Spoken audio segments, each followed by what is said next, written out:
All right, we're here with head coach Jay Herkleman, who is just recently being inducted into the NJCAA Hall of Fame. How you doing, Herc? Good, doing really good. What take us through kind of like when you got the call that you were finally inducted, and I know there was a process involved with that. What kind of emotions, what kind of thoughts, went through your head? What did you do when you first got the call? Yeah, actually, when I first got the call, as you know, because you had to get some information for me, but I couldn't tell anybody, and the initial call was like a little bit of stunned, kind of like, wow, really? And so once I kind of grabbed onto this was really going to happen, I just kind of got the information from Tom McDonald, who's the Iowa Region Director, and he's the head of the Hall of Fame committee, and so we just talked about it, and I was really humbled, and I was thrilled, and all the emotions that go along with it. But then it followed up by him saying, but you can't tell anybody because we want to release it, and NJCAA wants to be the first to do it. And he told me who else was going in. Well, the problem was they couldn't get a hold of the player that is going into the Hall of Fame, Pete Michael, who is a player that I recruited actually in my first year here at Coffeyville. And he ended up going to Indian Hills and had a great career.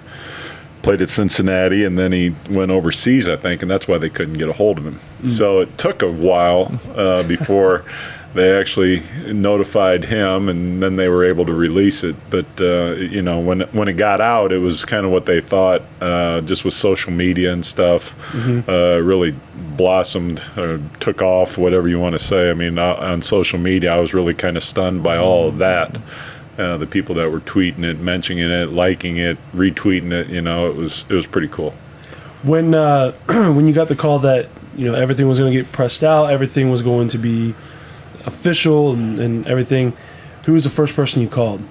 Well, they told me I couldn't tell anybody, but I did tell my wife and daughters and told them they couldn't tell anybody. And they kept saying, well, Dad, when can we tell people, as time's going? And they were excited, and they wanted to let people know. So obviously I told my mom and dad. They were pretty proud. And then, before it got released, I did tell my first assistant, Doug Wegemester, who was with me my first 2 years here at Coffeyville. Leslie and I went out to dinner over the Christmas break when we were back in Iowa with Doug and his wife Kim, and we had a nice dinner. And I said, "Hey man, I got some news to tell you." And I told him, and he thought it was really cool. Right. And then it was just through I text. In a group text, all my former assistants, and telling them, so they all found out about the same time, and just kind of started going from there. And then people would hear it word of mouth; they'd contact me, and it was amazing. My phone was just blowing up for a number of days. Right. Well, that's awesome. I mean, 23 years here at Coffeyville, including this year, you're 588 and 180, and that's a 765 winning percentage. Starting out, did you ever think that you would be in the position that you are in now? Like, did you ever think that you'd have the success you've had? No, you don't think about that. When Doug and I took over the program, it was bad. I think we mentioned that maybe in one of our previous shows, that they were 3-26, and it was bad. So we just, I got rid of everybody that was in the program and wanted to start with my own guys. And we went 26-7 in that year and kind of got things going, and you keep moving on, and after we won the conference that year, we played for the region championship in the very first year, so we had good success. And then we had a couple years that were good, not great, and then all of a sudden the 2002 year happened, 2001, 2002, and that just took us to a different level. And at that point, I mean, we're winning championships, we're winning conference championships, region championships, going to the national tournament. All of a sudden, we're one of the elite teams in the country. I mean, just the accomplishments. But for me, it was, it's you go through the process and you enjoy the winning and you enjoy what's going on in the moment and you celebrate it. and then you move on, and you want to do it again. And so you go out and recruit and bring more players in and maybe get new coaches if some move on, as I've had a lot move on. But it's still, you're driven by going and doing it again, because after that first year when we went to the national tournament, I just thought, wow, I want every one of my teams to experience this. Right. It's cool. I mean, and we were there the full week, and of course the success that we had added to it. But I wanted every team to experience that, and we've been fortunate that we've had a lot of teams experience going to the national tournament. And in that 01-02 year, you lost by 1 point. Right. So it was your first year there. You got all the way to the championship, and you lost by 1 point. I mean, there was so many things that happened that year. It was unbelievable. Going back to September of that year, it was a year I lost my eye. So dealing with that for the first couple months, B.J. Hill was tremendous, leading the team when I was out. And then the season starts, and we're going along, and my wife's pregnant, and we end up winning the region, and Hallie's born. And 4 days later, she's at the national tournament. Her first game, she's 4 days old. Right. And we're at the national tournament over at Hutch, and that very first game, one of the Wichita News TV news people, they had my wife mic'd up during the game, and Hallie sleeping during the game, and we're getting our butts kicked in the first game over at the national tournament, and in the first game, and all of a sudden we clicked, and we ended up winning the game by 20 plus, almost 30 points. But we just went through the week, and we ended up losing the last game by 1 point. Devin Smith, who was an All-American for us, missed a shot at the buzzer. He had a great look, and an inch. It's amazing what an inch would do. It hits the rim and goes the other way. And but what a great year! I mean, we were 36-2, and really looking forward to having those guys back this next week and celebrating that year with them. And it was such a fun group to be around, and obviously the success added to that. And so that year, like you just said, just snowballed into making you guys perennial top 25 teams. Yeah, I mean, that year our highest ranking was number 2, even though we only had one loss going all the way into the national championship game. But there was a team out of Michigan that was undefeated going into the national tournament. So the last ranking, we were ranked number 2 in the nation. But then, we had a number of carryover guys, good players, Zach Graber, Fred Marshall, Tommy Eddy, Mark Anderson, guys that were on that team as freshmen, came back the next year and had the same, hey, we want to do that again. Right. And now we knew what it took. And we were able to, and it had been, 20-some years since anybody in the Jayhawk Conference had won the region back-to-back years. And so when we were able to accomplish that, then the next year, those freshmen became sophomores, and it just kept going. And I don't know if anybody had won it back-to-back 3 years in a row. If it had been, it was history, And so we were able to do it again. And, and that put us to a different level nationally. We were all of a sudden considered one of those teams at the national level, and it was pretty good, pretty cool. Right. I mean, something that we'd definitely like to take a part of again this year. So bringing it back to young Herkleman, what got you into coaching, and why did you want to become a coach?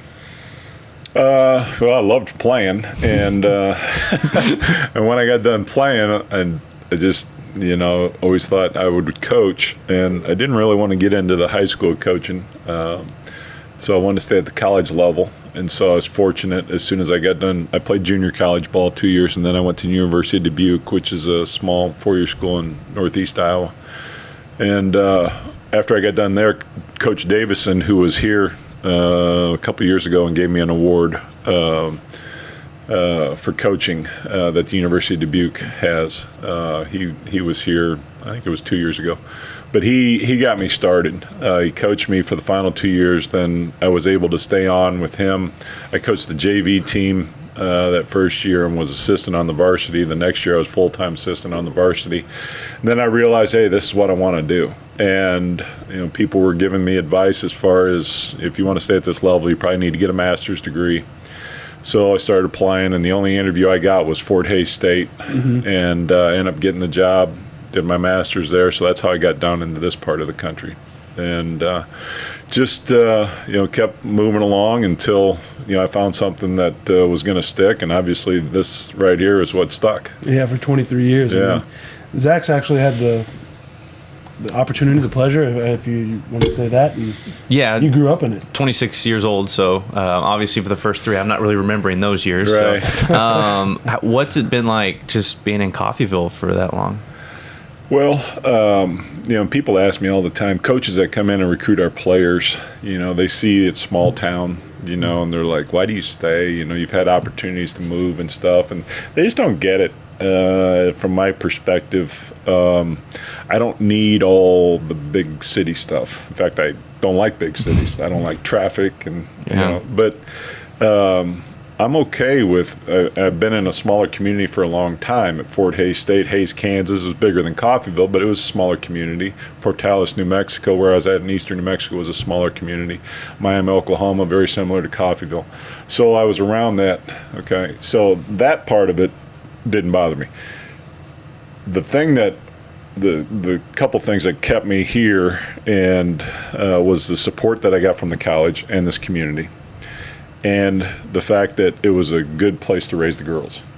I mean, it was a place where Leslie and I were comfortable with the girls growing up in, and I wasn't going to be one of those coaches that was going to move their family all the time chasing something.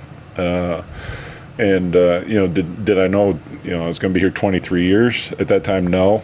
But I wasn't going to be just going and looking for the next best thing, thinking the grass is greener someplace else. And then as you're here, the longer you're here, you develop really good friendships. And even though, and I still say this, and people just do it naturally, where they were born, they say, if they lived there for a while, they say, my hometown.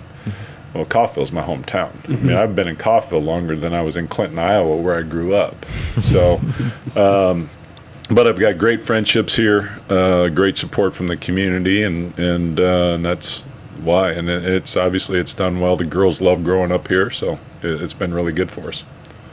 And, kind of keep sticking with the accolades. What was your thought when they named the court after you? Was it kind of like this is a prestige honor, or that happened after we'd gone to the national tournament a few times, and when they came to me about that, just like kind of the Hall of Fame, a couple coaching friends, they say, you're not dying, are you? And you're not done coaching yet, because that's usually when that stuff happens. Right. At the end of somebody's career or after they're done, or so when they said that, I even, at the time when they first mentioned it to me, and I think it was Max Williams from this community that brought it up to the board and to the college at the time, the administration, that I said to my wife when they said, I said, do you think I've done enough to be able to get your name on a court? Because that was like, that wasn't out there very much at the time. Right. And there's more now, but at the time it was like,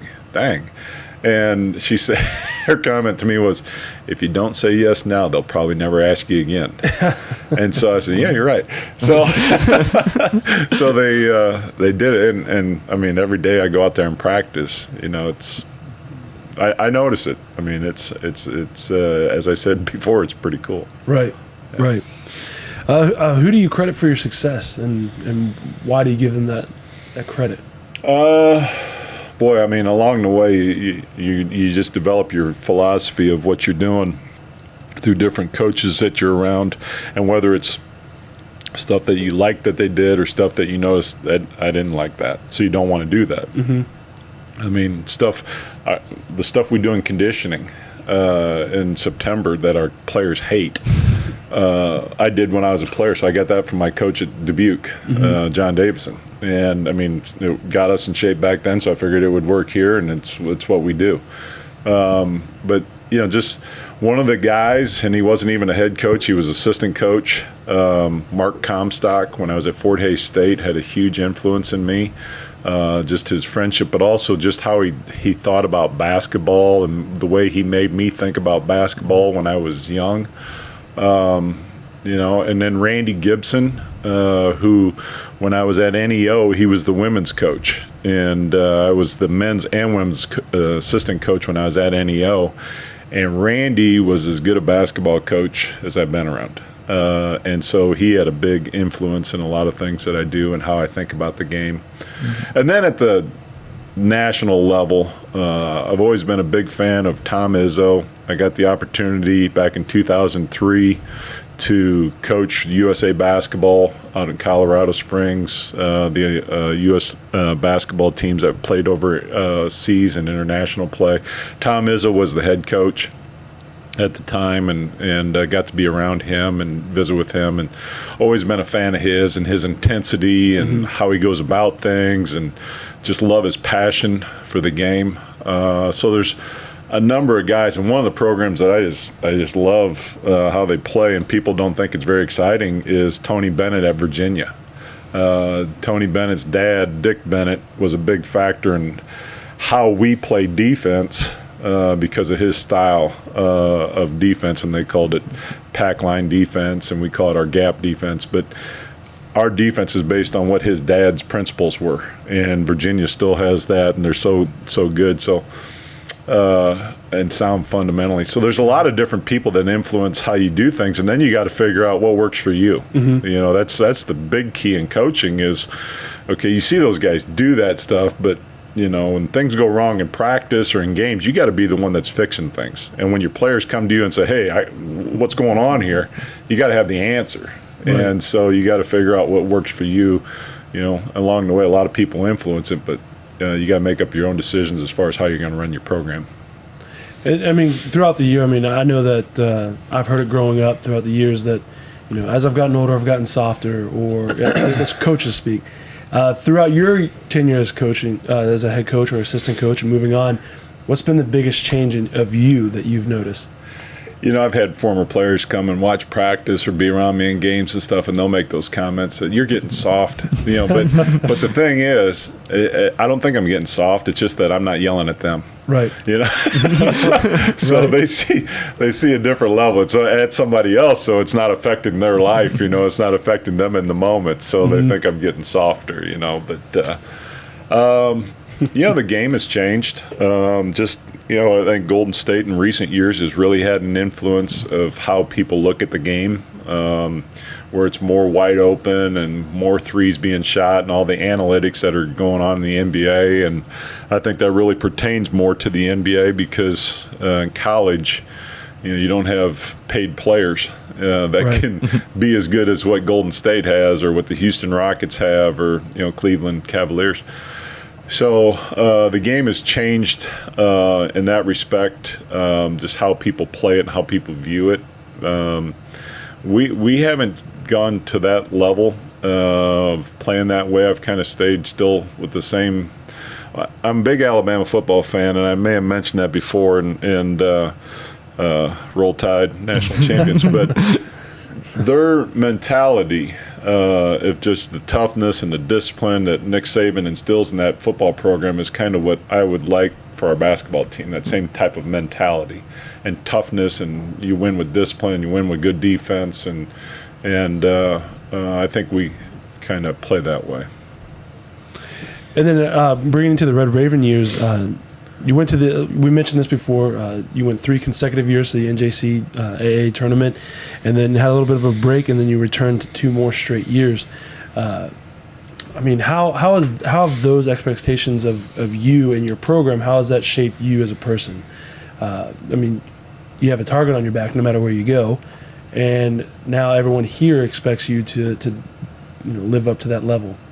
Yeah, we went 5 out of 6 years, which was an unbelievable run when you think about how good the Jayhawk Conference is. Mm-hmm. I mean, from 2002 to 2007, we were in the national tournament 5 times and got beat in the semifinals the year we didn't go in 2005 by Neosho County. But then went again in 6 and 7, and then with 8 times total that we've been there. And that's what I pass on to our players, that you guys weren't here, so you don't know, but the coaches in the Jayhawk Conference have been pretty much here for a while. And so they know, and they pass on to their players. And when teams play, I don't care how they play against somebody else, when they're playing Coffeyville, they play at a different level. You know, it's like when we were playing Allen County the other night, and Allen's struggling a little bit this year. And some people asked me before the game, they said, how's Allen been? I said, they'll be really good tonight. Right. And that's just the way I've grown to expect things. That teams will shoot it better, teams will play harder, they will do things. Just like Allen hasn't played any zone all year. All of a sudden the other day they're playing a zone against us. And they're doing things differently to try to figure out a way to beat us.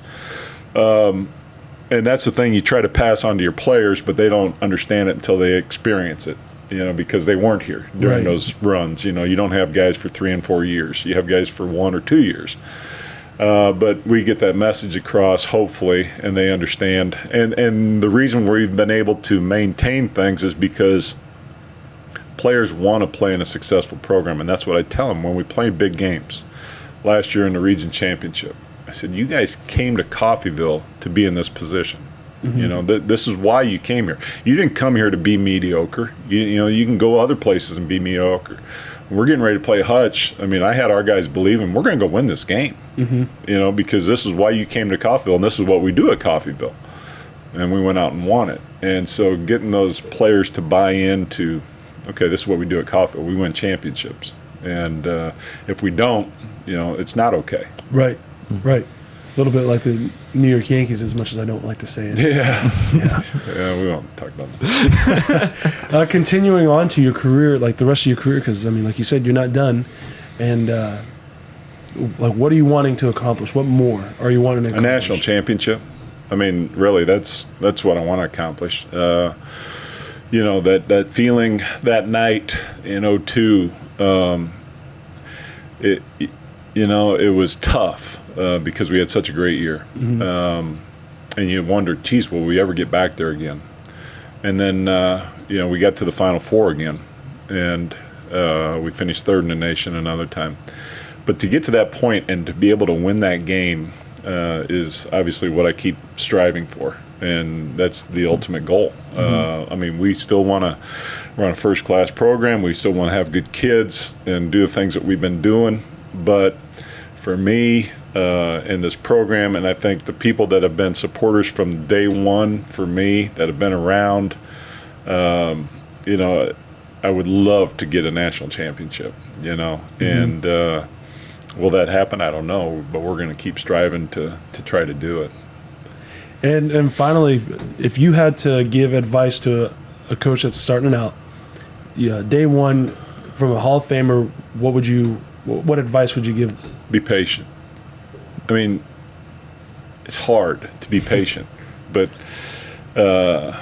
patience and repetition. But patience is the big part of it, because young guys, and I've had some of these young guys that were former players of mine that come back and they want to get into coaching, but you know, there's so much talk about how much money people make in coaching, and you know, and when you're young, you want to start making money, you know. But when I started out coaching, I opened a YMCA at 5:30 in the morning in Dubuque, Iowa, where this time of year there'd be 3 feet of snow on the ground, and if I wasn't there opening the door, the old people were wondering where the heck I'm at, you know. Right. No matter what happened, I had to be there, and that's what I did, you know. And when you started in coaching, it's not all glitz and glamour. You got to do that kind of stuff, and it's a matter. You got to be patient, put your time in, you know, have a good work ethic.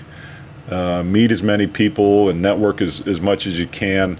But the biggest thing is just being patient and learn along the way. And it's hard for young people to do that. But if they can, you know, as time goes, you know, they're going to be successful also, or have a chance to be. Absolutely.